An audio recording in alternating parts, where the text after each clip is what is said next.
گزشتہ جمعے سے ایک مضمون چل رہا ہے کہ ایک مسلمان کے دوسرے مسلمان پر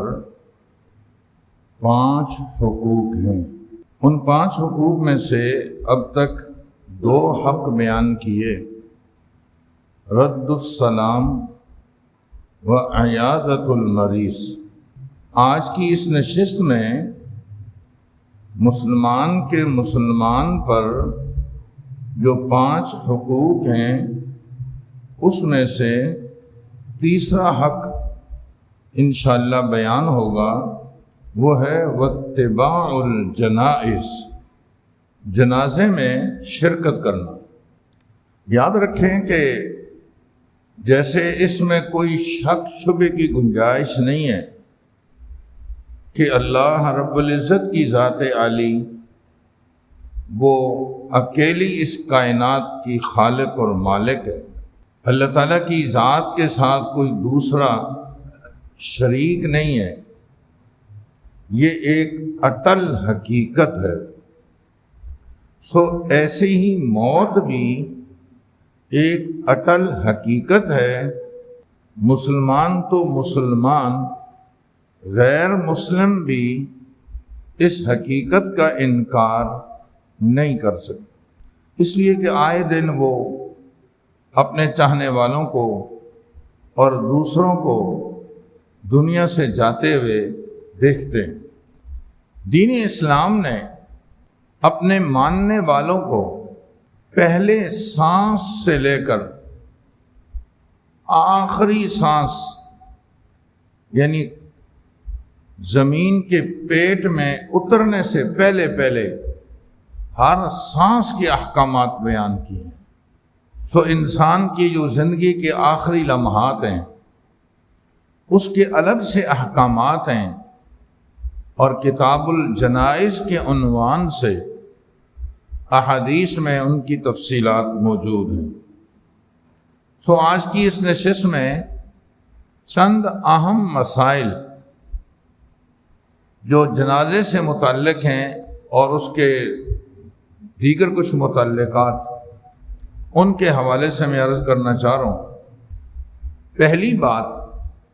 کہ آدمی کو زندگی میں کبھی بھی موت کی آرزو نہیں کرنی چاہیے۔ انسان ہے، دنیا میں خوشی غمی ملی جلی رہتی ہے، کبھی بڑی سی بڑی مصیبت آئے گی اور کبھی خوشیاں بھی آئیں گی۔ دنیا خوشی اور غمی سے ملی جلی زندگی کا نام ہے۔ لہذا اگر کبھی کچھ مصائب آ جائیں، آدمی صبر کرے، ہمت کرے، دوست احباب سے مدد لے، اللہ تعالیٰ کی طرف متوجہ ہو، مگر اللہ تعالیٰ سے موت نہ مانگے۔ حضرت ابو ہریرہ رضی اللہ تعالیٰ عنہ کی روایت ہے بخاری شریف میں، فرماتے ہیں کہ رسول اللہ صلی اللہ علیہ وسلم نے ارشاد فرمایا، لا یتمنی احدکم الموت اما محسنا فلعلہ ان یزداد خیرا واما مسیئا فلعلہ ان یتتعب۔ آدمی 2 حال سے خالی نہیں،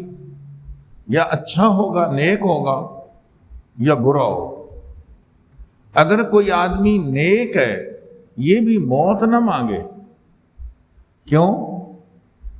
ہو سکتا ہے اس کی زندگی میں کچھ ایام اور جب اس کو مل جائیں گے تو نیکی میں اضافہ ہی ہوگا نا۔ آج ایک آدمی کا انتقال ہو جاتا ہے، دوسرے کا 1 ہفتے کے بعد انتقال ہوتا ہے، تو یقیناً جس کا 1 ہفتے کے بعد انتقال ہوگا اس کے نامہ اعمال میں کتنی نمازیں، تلاوت، ذکر و اذکار، کتنی چیزیں آ جائیں گی۔ تو اگر وہ نیک ہوگا تو یقیناً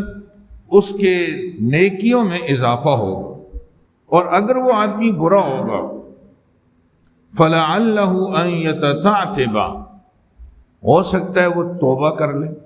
جتنی جتنے ایام گزر رہے ہیں اس کو احساس اگر پیدا ہو گیا اور اس نے اپنے گناہوں سے توبہ کر لی، یہ بھی تو اچھی بات ہے۔ تو دو ہی شکلیں، نیک ہوگا تو نیکیوں میں اضافہ ہوگا، یہ بھی باعث اجر و ثواب اور خیر کا ذریعہ ہے، اور برا ہوگا تو امید ہے کہ توبہ کر لے گا۔ تو کسی حال میں بھی موت مانگنی مناسب نہیں ہے۔ اما محسنا فلعلہ ان یزداد خیرا واما مسیئا فلعلہ ان یستعتب، وہ توبہ کر لے گا، اللہ تعالیٰ اس کی توبہ کو قبول فرمائیں گے۔ بہت سارے لوگ مصیبتوں سے تنگ آ کر خودکشی کرتے ہیں، یہ حرام ہے، ایسا نہیں کرنا چاہیے،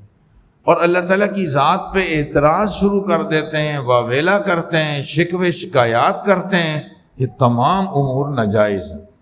اگر کوئی آدمی بہت تنگ ہے اور موت مانگے بغیر اس کو کوئی شکل نظر نہیں آ رہی، تو حدیث میں اس کا حل بتایا ہے کہ وہ یوں دعا مانگے، اللہم احیینی ما کانت الحیات خیرا لی وتوفنی اذا کانت الوفات خیرا لی، یا اللہ جب میرے لیے مرنا بہتر ہو تو مجھے وفات دے دے، جب تک زندگی میرے لیے بہتر ہو تو مجھے زندگی عطا فرما۔ بس یہ بات ٹھیک ہے، اپنے وقت پہ جب اللہ تعالیٰ اس کو موت دینا پسند فرمائے تو وہ اس کے لیے تیار ہو، اور جب تک وہ زندہ رکھنا چاہیں تو آدمی اس کے لیے تیار۔ ایک دوسرا مسئلہ جو اہم ہے وہ یہ کہ آدمی کو جب اس بات کا اندازہ ہو کہ اب میری موت شاید قریب ہو، تو اگر زندگی میں اس نے وصیت نامہ نہیں لکھا تو اب لکھ لے۔ اچھی بات تو یہ ہے کہ حدیث میں آتا ہے جو آدمی اللہ پر اور آخرت پر ایمان رکھتا ہو اس کو چاہیے کہ جب رات کو سوئے تو اس کا وصیت نامہ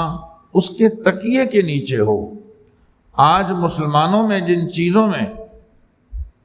کوتاہی پائی جاتی ہے ان میں ایک بنیادی بات یہ بھی ہے کہ ہمارے یہاں وصیت کا رجحان نہیں ہے، حالانکہ یہ شریعت کا حکم ہے کہ آپ اپنا ایک وصیت نامہ مرتب کر دیں۔ حالات کے اعتبار سے اس میں تبدیلیاں بھی ہو سکتی ہیں، لیکن یہ کہ روزانہ کے حساب سے آدمی کوئی نئی بات آئے تو اس کو درج کر دے۔ وصیت میں اپنے مالی جو معاملات ہیں ان کی وضاحت کرے، اپنے رشتہ داروں کے حوالے سے کوئی بات کہنی ہو وہ کہہ دے، یا اپنی اولاد اور بیوی بچوں کے حوالے سے، والدین کے حوالے سے کوئی بات لکھوانی ہو تو وہ لکھ دے، یہ وصیت نامہ ہے۔ زندگی میں تو ان باتوں کی اتنی قدر نہیں ہوتی، مرنے کے بعد پھر ایک ایک جملہ بڑا وزنی ہوتا ہے، تو زندگی میں اگر اس نے کوئی اچھا وصیت نامہ مرتب کر دیا ہے تو اس وصیت نامے کو باقی رکھا جائے گا، اور اگر نہیں کیا تو اب اس وصیت نامے کا اہتمام کر لے۔ وصیت نامے میں آپ اگر اپنے مال کی وصیت کرنا چاہتے ہیں کہ میرا اتنا مال فلاں مسجد میں دے دیں، مدرسے میں دے دیں، کسی غریب مستحق کو دے دیں، تو اس بات کا دھیان ہو کہ مال کا تہائی حصہ، مال کے 3 حصے کیجئے، اس میں تیسرے حصے کی وصیت تو آپ کر سکتے ہیں۔ آپ کے پاس 9 لاکھ روپیہ ہے، آپ 3 لاکھ کی وصیت کر سکتے ہیں۔ آپ یہ چاہیں کہ میں آدھے مال کی وصیت کر دوں کہ مدرسے میں دے دیا جائے، یہ نہیں ہوگا۔ وصیت تہائی مال کی ہوتی ہے، وصیت پر عمل مرنے کے بعد ہوگا، زندگی میں وصیت نامہ بنایا جا سکتا ہے، عمل وفات کے بعد ہوگا، لہذا تہائی مال کی وصیت کی جا سکتی ہے۔ ایسے ہی اپنے کسی بھی وارث کو میراث سے محروم کرنے کی وصیت نہیں کرنی۔ میرا بیٹا بہت نافرمان رہا ہے لہذا میں اس کو عاق کرتا ہوں، میرے مال میں جائیداد میں اس کا کوئی حق نہیں ہے، یا میری بیوی ایسی رہی ہے، یا میرا فلاں رشتہ دار، ایسی کوئی بات نہیں۔ ان میں سے کسی کو بھی آپ میراث سے محروم نہیں کر سکتے۔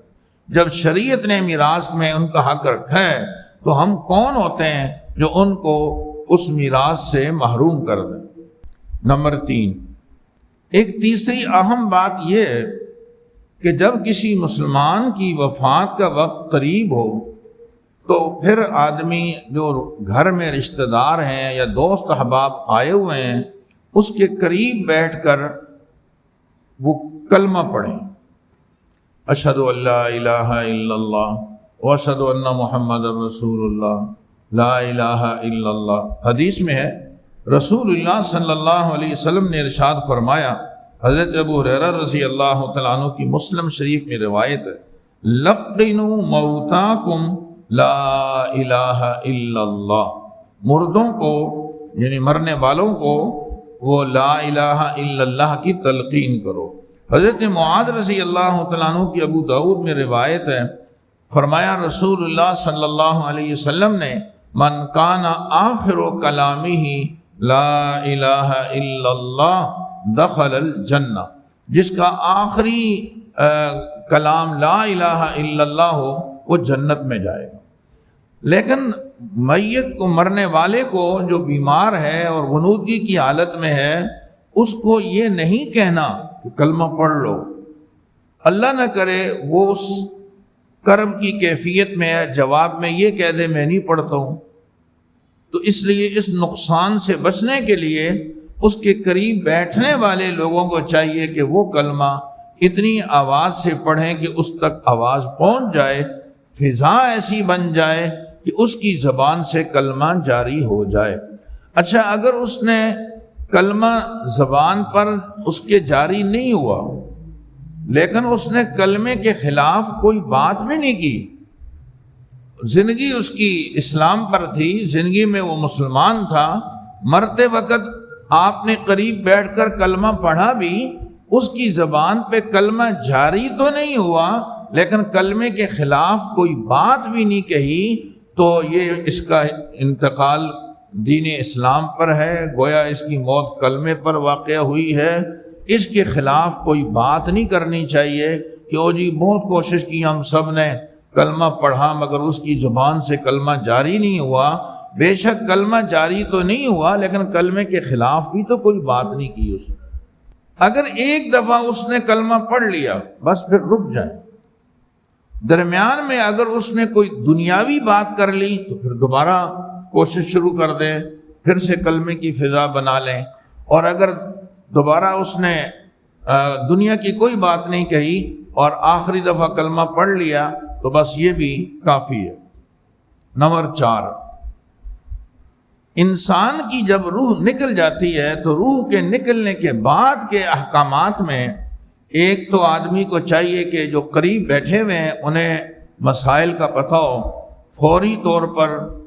اس میت کی آنکھیں اچھے انداز سے بند کر دی جائیں اور اس کے اعضاء سارے سیدھے کر دیے جائیں۔ اگر ایسے بازو رکھا ہوا ہے ایسی رہا تو کچھ دیر میں اعضاء پھر سکڑ جاتے ہیں، پھر بازو سیدھا نہیں ہوگا، اس لیے جلدی جلدی بازو سیدھے کر دیے،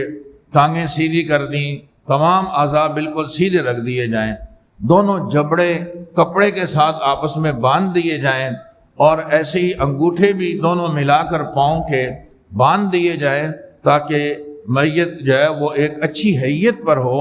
اور اس کے اعضاء یوں دائیں بائیں بکھرے ہوئے نہ رہ جائیں۔ اور میت پر کوئی چادر ڈال دی جائے جو چادر چہرے پر بھی ہو اور پوری میت پر ہو۔ حدیث میں ہے، حضرت عائشہ صدیقہ رضی اللہ تعالیٰ عنہ کی روایت ہے بخاری اور مسلم میں، فرماتی ہیں کہ ان رسول اللہ صلی اللہ علیہ وسلم حین توفی سجی ببرد حبرۃ، جب آپ کا انتقال ہوا تو ایک دھاری دار چادر ہم نے آپ کے اوپر ڈال دی۔ نمبر 5، تجہیز و تکفین میں جلدی کرنی چاہیے۔ حضرت ابو ہریرہ رضی اللہ تعالیٰ عنہ کی روایت ہے بخاری اور مسلم میں کہ رسول اللہ صلی اللہ علیہ وسلم نے ارشاد فرمایا، اسرعوا بالجنازۃ فإن تک صالحۃ فخیر تقدمونها الیہ وإن تک سوا ذلک فشر تضعونہ عن رقابکم، اور اسی کا مفہوم ایک دوسری روایت میں ہے، ابو سعید خدری رضی اللہ تعالیٰ عنہ کی روایت ہے، آپ صلی اللہ علیہ وسلم نے فرمایا اذا وضعت الجنازۃ فاحتملها الرجال على اعناقهم فإن كانت صالحة قالت قدموني وإن كانت غير صالحة قالت لأهلها، گھر والوں سے کہتا ہے قدمونی أين یا ویلها أين تذهبون بها يسمع صوتها كل شيء إلا الإنسان ولو سمع الإنسان لصعق، رواہ البخاری، کہ جب آدمی کا انتقال ہو جائے تو دو حال سے خالی نہیں، یا تو بہت نیک آدمی ہے تو پھر تو اچھی بات ہے، اس کو اچھی جگہ تک پہنچاؤ، اس کی یہاں رکھنے کا کیا فائدہ، اور اگر یہ آدمی نیک اور صالح نہیں ہے تو پھر اس کا بوجھ کندھوں پہ رکھنے کا کیا فائدہ ہے، جب بھی اس کو اپنے انجام تک پہنچا دو۔ روایت میں یہ بھی ہے کہ اگر یہ نیک ہوتا ہے تو بزبان حال یہ کہہ رہا ہوتا ہے قدمونی قدمونی، مجھے جلدی جلدی اپنے ٹھکانے تک پہنچاؤ، اور اگر یہ بندہ نیک اور صالح نہیں ہوتا تو یہ اپنے اہل و عیال سے کہہ رہا ہوتا ہے یا ویلہا این تذہبون بہا، کہاں لے جا رہے ہو۔ اس کی یہ آواز انسان کے علاوہ ہر مخلوق سنتی ہے، اگر انسان سن لے تو اس کی موت واقع ہو جائے، یہ اتنی خوفناک آواز ہوتی ہے۔ تو خلاصہ یہ کہ آدمی کو تجہیز و تکفین میں جلدی کرنی چاہیے۔ یہ جو ہمارے ہاں ایک رجحان پیدا ہو گیا ہے کہ یہ فلاں آ رہا ہے لہذا ایک دن رکھ لیتے ہیں، شام تک انتظار کر لیتے ہیں، دوسرے دن تدفین کر لیں گے، شریعت میں اس کی کوئی اصل نہیں ہے۔ بس جو دور ہے یا قریب جنازے میں شریک ہو جائے اچھی بات ہے، لیکن جب وہ نہیں شریک ہو سکتا اس کی وجہ سے تاخیر نہ کی جائے، اور اسے چاہیے جہاں کہیں بھی وہ ہے وہ ایصال ثواب کا اہتمام کرتا رہے، انشاءاللہ اللہ تعالیٰ میت کو اجر و ثواب عطا فرمائیں گے۔ نمبر 6، وفات کی اطلاع جن لوگوں کو مل جائے کہ اس کا انتقال ہو گیا ہے تو انا للہ و انا الیہ راجعون پڑھ لینا چاہیے۔ اور اس سلسلے میں آدمی ایک ہی دفعہ جنازے کا بھی اعلان ہو جائے، اس کے ساتھ ضمن میں انتقال کا بھی اعلان ہو جائے۔ کراچی کی مساجد میں میت کے اعلان کے حوالے سے میرے خیال میں جتنا ہماری مسجد میں اعلانات پر زور دیا جاتا ہے اتنا کسی میں بھی نہیں ہوگا، اور شریعت میں اس کی کوئی اصل نہیں ہے۔ ایک دفعہ ہم اعلان کرتے ہیں کہ فلاں کا انتقال ہو گیا ہے، جنازے کا اعلان بعد میں ہوگا، پشتو میں الگ ہوگا، اردو میں الگ ہوگا، پھر دوبارہ اعلان کرتے ہیں کہ کبھی کبھی تو اسی اعلان کو 2-3 دفعہ، پھر دوبارہ اعلان کرتے ہیں کہ فلاں کا انتقال ہو گیا ہے اور اس کا جنازہ جو ہے اتنے بجے ہوگا فلاں جگہ پر، پھر اعلان کرتے ہیں کہ جنازہ مسجد میں آ گیا ہے اب آپ لوگ پہنچ جاؤ، اور پھر یہ پشتو میں بھی ہوگا، یہ اردو میں بھی ہوگا۔ الحمدللہ اب میں نہیں سمجھتا ہوں کہ کوئی ایسا شہر میں رہنے والا آدمی ہو جس کو اردو نہ آتی ہو۔ اگر گھر میں کسی پرانے بزرگ کو اردو نہیں بھی آتی تو جس کو اردو آتی ہے وہ بتلا دے کہ اس کا یہ مطلب، لیکن پشتو میں 2-3 دفعہ پھر اردو میں بھی، یہ حقیقت یہ ہے کہ یہ تکلف ہے، اور ہمیں اتنا زیادہ تکلف نہیں کرنا چاہیے۔ سوچنا چاہیے کہ محلے میں اور بھی کئی کام ہو رہے ہیں، کچھ گھروں کے اندر ہوں گے تلاوت کر رہے ہیں تو وہ اب 10 منٹ اعلان ہی ہوتا رہے، اور کچھ ایسے بھی ہوں گے جو بیمار ہیں وہ اتنی آواز سن نہیں سکتے، ان کی بھی ہمیں رعایت کرنی چاہیے۔ تو ہمیں چاہیے کہ ہم پہلے سے مشورہ کر لیں کہ انتقال ہو گیا تو جنازہ کب ہوگا۔ جب یہ دونوں باتیں طے ہو جائیں تو پھر ایک دفعہ آ کر اردو میں اعلان کر دے، اور اچھے انداز سے ٹھہر ٹھہر کے واضح الفاظ میں اعلان کر دیا جائے۔ اگر آپ یہ سمجھتے ہیں کہ ایک دفعہ نہیں سمجھ میں آیا ہوگا چلو 2 دفعہ کر لو، لیکن یہ کہ پشتو میں الگ پھر اردو میں الگ اور پھر ایک ہی میت کے جو ہے وہ جنازے کا اعلان کئی دفعہ، پھر پورے خاندانوں کے نام، فلاں کا چچا، فلاں کا بھائی، فلاں کا پوتا، فلاں کا دادا، فلاں کا نانا، اور پورے خاندان کے نام لینے کے بعد جو ہم اعلان کرتے ہیں، تو یہ بھی طوالت ہے۔ میری درخواست ہوگی کہ اس میں تھوڑا سا اعتدال پیدا کریں، تھوڑا اختصار پیدا کریں، تاکہ اعلان بھی ہو جائے کہ لوگوں کے علم میں آئے کہ جنازہ ہے، اور ساتھ ساتھ میں اہل محلہ کو کوئی تشویش اور پریشانی بھی نہ ہو کہ بار بار ایک ہی آدمی کا اعلان ایک مسجد سے ہو رہا ہے۔ یہی وجہ ہے کہ کئی مساجد میں اعلان ہی بند ہو گئے، اور وہ کہتے ہیں کہ اچھا اعلان، کہتے ہیں ہماری مسجد میں ہوگا تو ہم یہاں اعلان کریں گے، اور ایک اعلان کریں، 3-4 اعلان نہیں۔ تو خیر، ہم تو اس سلسلے میں لچک رکھتے ہیں، اور اسی لیے کہ ہمیں اندازہ ہے کہ جس کا میت، جس کے گھر میں انتقال ہوا ہوتا ہے، وہ بیچارہ بہت دکھیا ہوتا ہے۔ اگر ہم یہ کہیں ابھی اعلان نہیں ہوگا، ہو گیا ایک دفعہ، تو اس کی دل آزاری ہو جائے گی۔ ہم چپ ہو جاتے ہیں کہ چلو، یہ تبلیغ والے کہتے ہیں دسترخوان پہ بٹھا کر مسئلے نہ سمجھاؤ، پہلے سے سمجھاؤ کہ ہاتھ دھو کے کھانا کھانا چاہیے۔ تو اس لیے میں پہلے سے عرض کر رہا ہوں کہ بھئی جنازوں کے اعلان میں ذرا اعتدال سے کام لیا جائے۔ کوئی ایک معروف شخصیت، فلاں کا والد، بس کافی ہے۔ اس سب بھائیوں کی حوصلہ افزائی کے لیے ہر ایک کا نام لینے کی ضرورت نہیں، اور ایک اعلان ایک ہی زبان میں کر دیا جائے، 2-3 زبانوں میں ضرورت نہیں، اور 3 اعلانوں کے بجائے ایک اعلان ہو، اور اس میں وقت مقررہ پر لوگ پہنچ جائیں۔ الحمدللہ ہمارے یہاں اس کا اہتمام ہوتا بھی ہے۔ بہرحال وفات کی اطلاع لوگوں کو دی جائے، اور جب مل جائے اطلاع تو انا للہ و انا الیہ راجعون پڑھنا چاہیے۔ نمبر 7، میت پر رونے کے بجائے صبر کیا جائے، زبان سے کوئی غیر شرعی بات نہ ہو۔ انسان ہے، دکھ ہوتا ہے تو اس کی آنکھوں سے آنسو بھی آ سکتے ہیں، اس کا دل غمگین ہو سکتا ہے۔ امام الانبیاء صلی اللہ علیہ وسلم کے صاحبزادے حضرت ابراہیم کا جب انتقال ہوا تو آپ صلی اللہ علیہ وسلم رو پڑے، تو حضرت عبد الرحمن بن عوف رضی اللہ تعالیٰ عنہ نے فرمایا، حضرت آپ ہمیں صبر کی تلقین کرتے ہیں اور آج خود رو پڑے۔ آپ نے ارشاد فرمایا، ان العین تدمع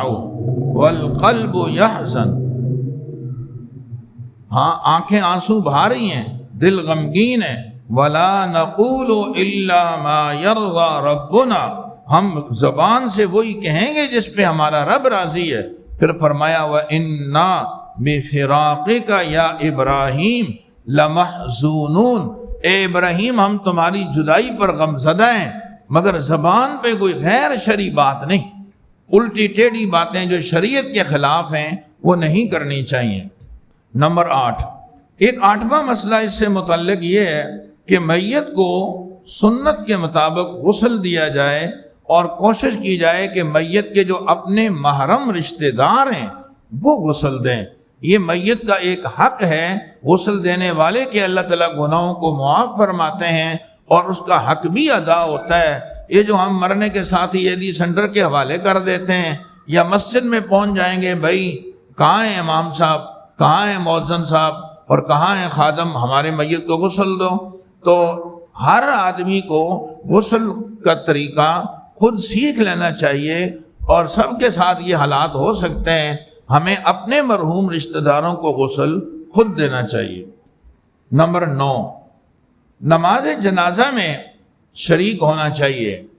یہی آج کی اصل بات تھی، واتباع الجنائز، کہ آدمی جنازے میں شرکت کرے۔ حدیث میں ہے، رسول اللہ صلی اللہ علیہ وسلم کا فرمان ہے، حضرت ابو ہریرہ رضی اللہ تعالی عنہ فرماتے ہیں، من شہد الجنازۃ حتی یصلی علیہا فلہ قیرات، جو آدمی جنازے میں شریک ہوا، نماز پڑھی، تو ایک قیرات اجر ملے گا۔ ومن شہد حتی تدفن کان لہ قیراتان، اور جو آدمی تدفین میں بھی شریک ہو گیا تو اس کو دوہرا اجر ملے گا، یعنی 2 قیرات اجر ملے گا۔ سائل نے پوچھا، حضرت یہ قیرات کیا چیز ہے؟ آپ نے ایک روایت میں فرمایا، احد پہاڑ کے برابر ایک قیرات ہوتا ہے۔ اگر آپ دو چیزوں میں شریک ہو گئے، جنازے میں بھی اور تدفین میں بھی، گویا آپ کو دو پہاڑوں کے برابر، مثل الجبلین العظیمین، دو عظیم بڑے بڑے پہاڑوں کے برابر، احد کے پہاڑ کے برابر اللہ تعالیٰ اجر و ثواب عطا فرمائیں گے۔ عمل چھوٹا سا ہے لیکن اجر و ثواب بہت زیادہ ہے۔ تو سنت سمجھ کر اس اجر عظیم کی نیت کر کے اور میت کا حق سمجھ کر ہمیں شریک ہونا چاہیے، صرف اس لیے نہیں کہ نہیں شریک ہوں گا تو کل وہ بھی میرے جنازے میں نہیں آئے گا، وہ محسوس کرے گا۔ بس ہمیں تو میت کا حق ادا کرنا ہے، شریعت نے ہمیں حکم دیا ہے، ہمیں اس سلسلے میں رواج سے ہٹ کر سنت کو ترجیح دینی چاہیے۔ میت کے تدفین کے بعد یاد رکھیں، میت کا جو مال ہے اس میں 4 حقوق متوجہ ہو گئے فوری طور پر۔ پہلا کام کہ میت کے مال میں سے تجہیز و تکفین کا انتظام کیا جائے، یعنی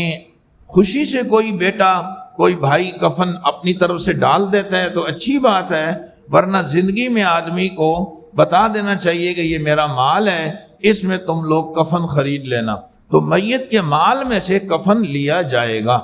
نمبر 2، میت کے مال میں وصیت نافذ کی جائے گی۔ اس نے مرتے ہوئے یہ وصیت کی تھی کہ بلکہ نمبر 2 پہ قرضہ دیا جائے گا، نمبر 3 پر وصیت اس کی نافذ کی جائے گی۔ اگر اس کے اوپر کسی بھی بندے کا قرضہ ہے تو یہ قرضہ معاف نہیں ہوتا، حتیٰ کہ جو شہید ہے، کتنا بڑا اجر و ثواب ہے، سارے گناہ معاف ہو جاتے ہیں، مگر شہید کو بھی قرض معاف نہیں ہوگا۔ تو آدمی کو زندگی میں اس کی ترتیب بنا کے جانا چاہیے کہ بھئی فلاں فلاں لوگوں کو وصیت میں لکھے یہ کہ میرا اوپر قرض ہے، وہ ادا کیا جائے۔ اور اس کے ساتھ اگر بیوی کا مہر زندگی میں نہیں دیا وہ بھی ادا کرے کہ یہ بھی اس کے اوپر قرض ہے۔ اور نمبر 3 میں نے عرض کیا کہ وصیت جو اس نے کی ہے تہائی مال کی وہ نافذ کی جائے۔ جن لوگوں کا میراث میں حصہ مقرر ہے، بھائی بیٹے کا حصہ مقرر ہے، بیٹی کا حصہ مقرر ہے، ماں باپ کا حصہ مقرر ہے، بیوی کا حصہ مقرر ہے، ان ورثاء کے لیے جن کے حصے مقرر ہیں ان کے لیے وصیت کرنا جائز نہیں ہے۔ وصیت کسی ایسے آدمی کے لیے کی جائے گی جس کا حصہ مقرر نہیں ہے۔ حدیث میں ہے لا وصیت لوارث، اپنے کسی وارث کے لیے جس کو حصہ ملے گا وصیت نہیں کر سکتے۔ اور آخری چیز یہ کہ جو پیچھے ورثاء رہ گئے، باپ مر گیا پیچھے بیٹا موجود ہے، یا ماں مر گئی ہے پیچھے اس کے بیٹے موجود ہیں، بھائی مر گیا پیچھے بھائی موجود ہیں، جو ورثاء ہیں ان کے ذمے ہے کہ اس مرحوم کی جائیداد میں جو شریعت کے ضابطے کے تحت میراث جاری ہوتی ہے اس میراث کو تقسیم کریں، جس کا جتنا حصہ بنتا ہے وہ حصہ لازماً دے دیں، یہ اس مرحوم کے ساتھ احسان ہوگا۔ خاص طور سے ہمارے یہاں میراث تقسیم کی تو جاتی ہے مگر 3-4 بھائی ہیں، آپس میں ہی مل بیٹھ کر اس کو بانٹ دیتے ہیں اور بہنوں کو سائڈ پہ کر دیا جاتا ہے، یہ کہہ کر شادی جو کرا دی تھی اس میں جو جہیز دے دیا تھا، تو آپ کو کس نے کہا کہ آپ جہیز دیں؟ مت دیں،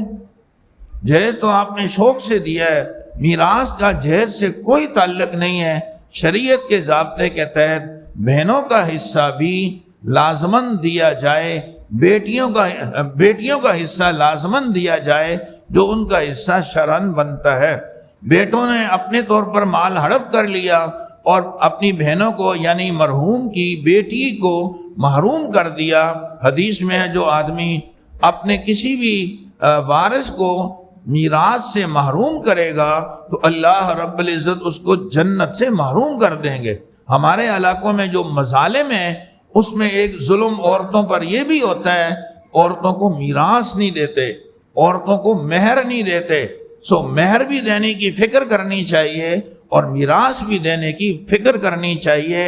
اگر مجھے یہ خطرہ ہے کہ میرے مرنے کے بعد میرے وارث وہ میری بیٹیوں کو حصہ نہیں دیں گے تو مجھے چاہیے کہ مرتے ہوئے وصیت نامے میں لکھ دوں یہ بات میرے مال میں سے میری بیٹیوں کو بھی حصہ دیا جائے۔ مجھے یہ خطرہ ہے کہ میرے مرنے کے بعد شریعت کے خلاف بدعتیں ہوں گی اور رسومات ہوں گی، تو میں وصیت میں یہ بات لکھ دوں کہ رسومات اور بدعات سے ہٹ کے سنتوں کا اہتمام کیا جائے۔ مجھے لگتا ہے میرے مرنے کے بعد رونا دھونا اتنا ہوگا جو ناقابل برداشت ہوگا، اور شریعت کے خلاف گریبان چاک کیے جائیں گے، بال نوچے جائیں گے۔ تو وصیت میں لکھا جائے کہ شریعت سے ہٹ کر زیادہ رونا دھونا، گریبان چاک کرنا، بال نوچنا یہ غلط ہے، ایسا نہ کیا جائے۔ اگر مجھے پتہ ہونے کے باوجود بھی میں وصیت میں یہ بات نہیں لکھوں گا تو حدیث میں آتا ہے کہ گھر والے یہاں روتے ہیں، اس کی وجہ سے میت کو قبر میں عذاب ہوتا ہے۔